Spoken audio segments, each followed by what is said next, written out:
All right, here with our Thursday night tailgate, and this week joined by Tim Miller at Lapel. And Tim, you guys off to a great start this year. And is this your 14th or 15th year as head 14th 14th year as head year. coach? Yep. And off to a great start this year, 7-0. I know numbers are up. You know, you guys have been building these last many years, but high numbers again for you guys as far as players out. I guess just start there. How has that kind of come about, or how have you kind of been able to build that? Kind of build that number up over the years? I would I would not say I've built the numbers up over the years. It starts with our youth league, down to our flag football, and then our tackle, third and fourth and fifth and sixth, and like we talked about, our championship games are going on tonight, and honestly, there's third graders that are kicking off, and then here shortly that it's probably the biggest crowd they're going to play in front of until they get to high school. And it's a football town. This town loves football. We have great crowds on Friday nights. Kids want to be a part of it. And, for a 2A school whose enrollment's around 480, 490 right now, to have 80 plus players on the high school team is, it's awesome. Mm-hmm. And so far this year, 7-0, you guys have a couple. I was talking to Devin, who we'll bring on here in a minute, about the Indian Creek game, a big win for you guys earlier this season. That's got to give you guys some confidence. But I know going into the year, you had a group that you probably felt pretty good about. You did lose some key pieces from last year, but just kind of going into the season, what did you kind of think about the team? And then I guess how have they performed compared to that expectation? We had high expectations going into the season. We graduated, quite a bit up front from last season. And, we did face some adversity throughout last season, dropped a few. But the expectations were high. And, our line, I think we would all agree, is currently exceeding expectations of what we would have had in December, January of last year. Mm-hmm. Now, those expectations have changed. And, we're trying to get continued improvement. But all around, I mean, this group just loves to play football, and they love to play with each other. That doesn't mean they get along all the time, but they love to play with each other. We have an incredible defense. Obviously, Devin, is 9,000 plus yards now career-wise. Offense is explosive when we need it to be. We throw well, we run well. Special teams is almost a completely different group than our offense and defense. So there's a lot of kids contributing on a Friday night.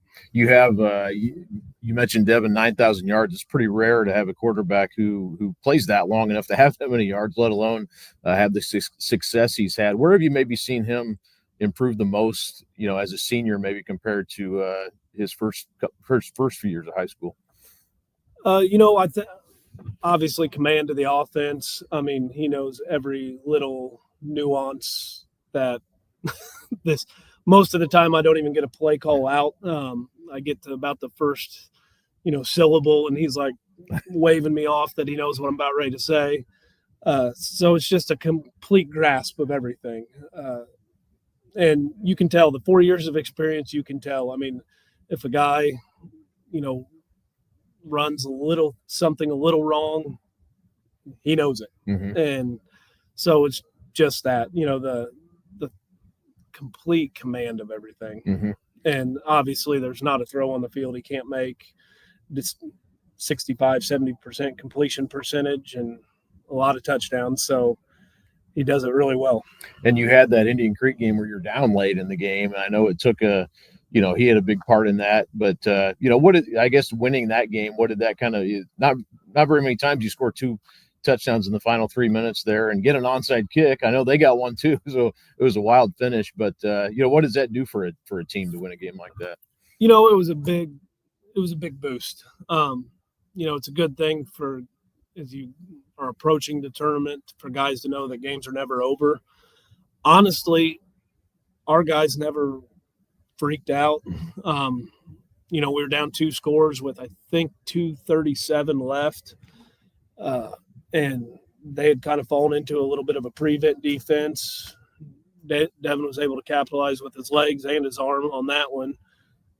That special team group's able to come up with an onside, and that kind of completely flipped the momentum. Is, even though they were still in the lead, that, they begin to question the game, I think, a little bit, and, leads us down. We score again and win the game. It's a big momentum boost.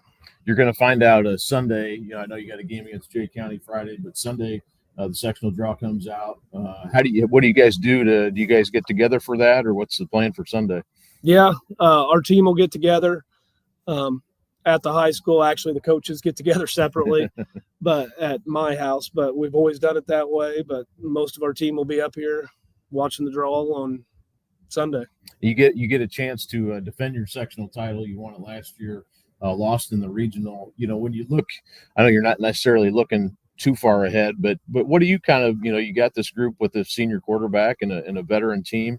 What's kind of your expectations for, not necessarily the first round, but even beyond that?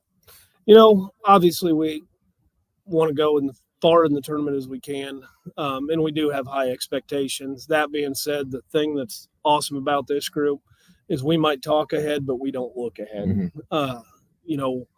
Right now our focus is on beating Jay County, then getting to the Eastern Hancock game and finishing 9-0.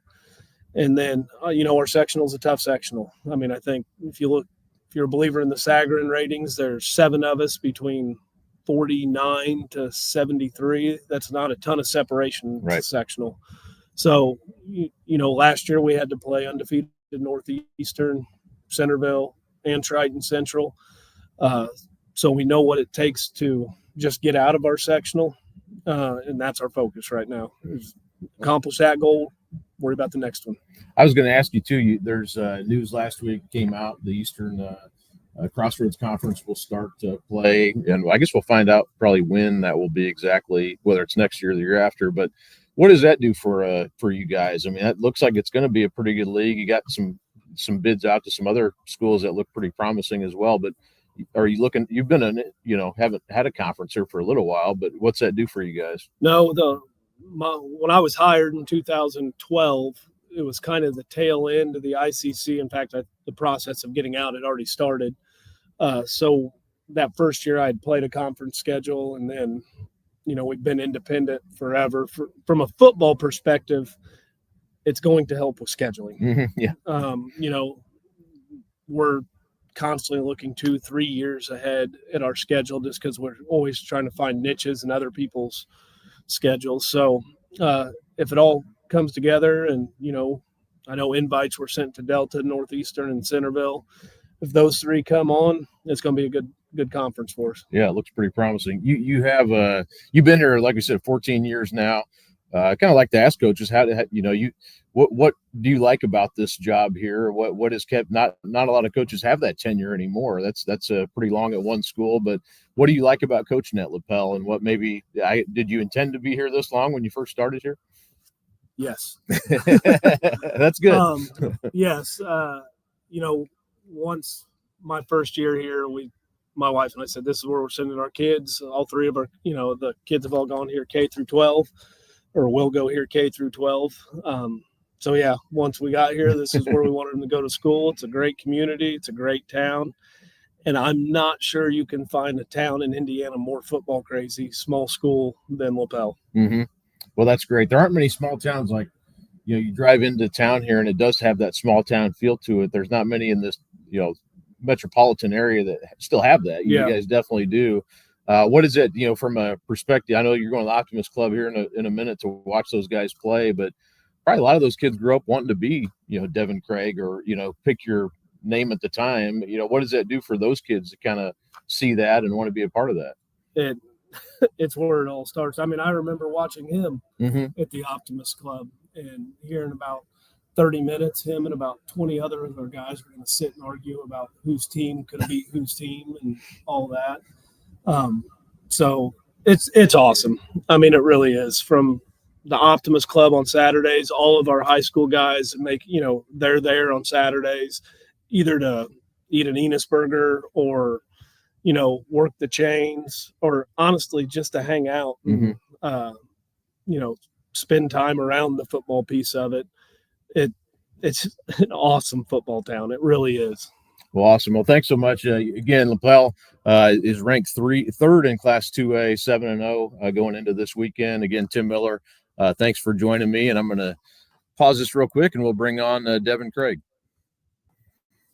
All right, thanks again to Tim Miller to join us here. He was on his way over to the Optimist Club to watch the was it third grade, and then is there a what grade is it? Fourth and fifth and sixth. Third and fourth and fifth and sixth. They're playing the championships over there tonight, so it'll be a big crowd. And you're used to those big crowds. You played in the Optimist Club. You play here at the high school now. Devin Craig joins me now, and he's been the starting quarterback. It seems like forever here at Lapel now, but going in, Devin, now you're 7-0. Like I said, ranked third in Class 2A. You guys are having a great season. As a senior now, does it feel like you're getting close to the end, or what's kind of your assessment of it now? I mean, honestly, no. It feels like I got 10 more years left playing at Lapel. I don't know. It's just been a lot of fun. So you're not looking for the end. So you don't really notice it. Right. And you, like I talked about with Tim, you're going to find out your sectional draw on Sunday. You guys are going to meet up here at the school and watch that. But a very tough sectional, like Coach Miller said. But you won it last year. How much confidence does that give you going into this season? Gives us a lot because we know the teams are good. They're still good. Almost every single team is we play bad, we can get beat. So it shows us that we've already beat them. We can do it again. And when you look back at your, I was kind of asking Coach Miller too, but how would you assess your progression as a quarterback compared to when you first came in, kind of to where you are now? I mean, is it how much is physical? How much have you improved the mental side of things? I'd say it's a lot of both because you get a lot stronger. You can make the throws even they're easier. And then you know the offense better the more you're in it. And then just understand because you understand your coaches, they understand you, so they know how to get the best out of you. And you've played with a lot of different groups of receivers over your time. You've had some of the same have come up with you. So, and running backs, you've had some of the same too as well. But how much is that continuity? Do you feel that as a senior now? I've been playing with these guys for so long, it's kind of second nature. Yeah, I mean, Jack, our running back, mm-hmm. I've been with him 3 years. Mm-hmm. And the wide receivers, we've always had good wide receivers. So every year I know I'm fine. And same thing with line. We get new guys in places, but then we're always good. Mm-hmm. So I just always know that offensive side, even defense too, but we're always set and we're good. How much leeway do you have with the offense? Are you doing a lot of audibles? Or are you kind of calling your own? If you see something, are you looking for it as well? Yeah, I don't really make a lot of audibles because he's good at play calling, and then there's a lot of give to a lot of the stuff. But I'd say I do have a voice. We just talk about it, not we're just arguing over there. We just talk about it and we figure out what we think. So it's good. And you're pretty comfortable now telling them what you see out there. Yeah. And they'll listen to you. Yeah, that's good to have that. Again, talking to Devin Craig here, over 9,000 career passing yards now for his time here at Lapel, and having a great season again. When you look at what's up, what are your goals for your team these next several weeks? Have you thought ahead to that? No, we're really focused on one game at a time because we got to win every one. We're trying to go undefeated and go as far as we can. So that's really the goal, is just go 1-0 every week. I should have checked this out, but is Lapel, when's the last undefeated regular season they've had here? Never had one. So that could be something here in the next couple. You have Jay County and then Eastern Hancock to finish out. Yeah. And then I wanted to ask you, so you come in and play early as a high school player. When did you kind of become a quarterback, or going back, when did you first start playing quarterback? I mean, since I think we start first grade as flag. Ever since then. Okay. I've been quarterback. It's just, I don't know, never played anything else. Uh-huh. And how did that come about? I mean, was it just something this is what I like to do, I'm good at it? I mean, yeah, and when your dad's the coach and you normally you're quarterback, and then I just kind of stuck with it and ended up being good. So just kind of fell there. And what other sports did you play growing up? Basketball and baseball. Okay. Yeah. Did you know pretty much football is my best pretty early, or did you? No, I mean, up until high school, I was really basketball. And then as soon as we got to high school, it just fully flipped. Mm-hmm. It's just a whole different game. What do you like about football maybe now more than it went looking back at it? What maybe changed your mind? Was it just how good you were at it? Or? No, not that. It's you need every single person on the field on both sides of the ball. Mm-hmm. So you have to trust everybody. and you guys have to be like almost one. So you have to be like almost brothers with everybody. Mm-hmm. So it just means a lot, and it's a lot of fun. And as you get into high school, then what are you doing like off season wise to keep yourself sharp, or how much football do you play like or practice in the off season? You try to do not too much, but as much as you can. And in the summers, I've always played AAU besides this past summer, so a lot of basketball too. Mm-hmm. Just you gotta do both, keep up with it. Really busy. How much do you do stuff kind of on your own now to keep yourself sharp? Yeah, more as of like right now, it's more recovery because we're in the season and we throw a lot during the week and in games. So a lot of it's recovery, like Saturdays and Sundays.